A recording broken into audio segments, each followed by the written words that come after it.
So technical the YouTube চ্যানেলে সবাই স্বাগত। তো তোমরা যারা WBSCD কাউন্সিলের আন্ডারে তোমরা কলেজ ট্রান্সফারের জন্য 2025 সালের জন্য তোমরা অনলাইন অ্যাপ্লিকেশন করেছিলে, তো তোমাদেরই জন্য আজকের এই ভিডিওটা।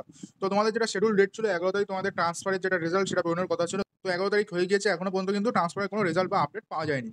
কিন্তু আমাকে একটা তোমাদেরই মতো একটা স্টুডেন্ট আমাকে পার্সোনাল মেল করেছিল, ঠিক আছে? সে আমাকে বলছিল সে ওবিসির আন্ডারে সে অ্যাপ্লাই করেছিল ট্রান্সফারের জন্য, এবং ওকে একটা কাউন্সিলের অফিসিয়াল মেল থেকে মেল পাঠানো হয়েছে যে ট্রান্সফারের যে ডেট সেটা রিশিডিউল হয়েছে, ঠিক আছে? তো এটা বেসিক্যালি যারা ওবিসি ক্যাটাগরি অন্তর্ভুক্ত আছে বা যারা ওবিসি দিয়ে তোমরা ট্রান্সফারে অ্যাপ্লাই করেছিলে, ঠিক আছে, তাদেরকে বিশেষ করে মেলটা পাঠানো হয়েছে। তো সে আমাকে যে অফিসিয়াল মেলটা পাঠিয়েছে সেটার আমাকে স্ক্রিনশট দেয়নি যদিও।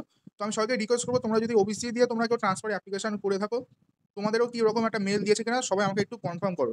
ও আমাকে বারবার বলছিল যে আমাদের যে ট্রান্সফারের রেজাল্ট সেটা রিশিডিউল হয়েছে, ওই ডেটটা ক্যান্সেল হয়েছে, এই কথাটা আমাকে বলছিল, ঠিক আছে? তো আপাতত এইটাই আপডেট পেয়েছি। তো নেক্সট কোনো ফার্দার আপডেট পেলে আমি অবশ্যই জানিয়ে দেবো। তার জন্য চ্যানেলটা অবশ্যই সাবস্ক্রাইব করে রাখো, ভিডিওটা ভালো লাগলে অবশ্যই লাইক করো এবং আমাকে অবশ্যই কমেন্ট করে জানিও। তো চলো, দেখা হচ্ছে নতুন একটা ভিডিওর সাথে, ততক্ষণ বাই বাই।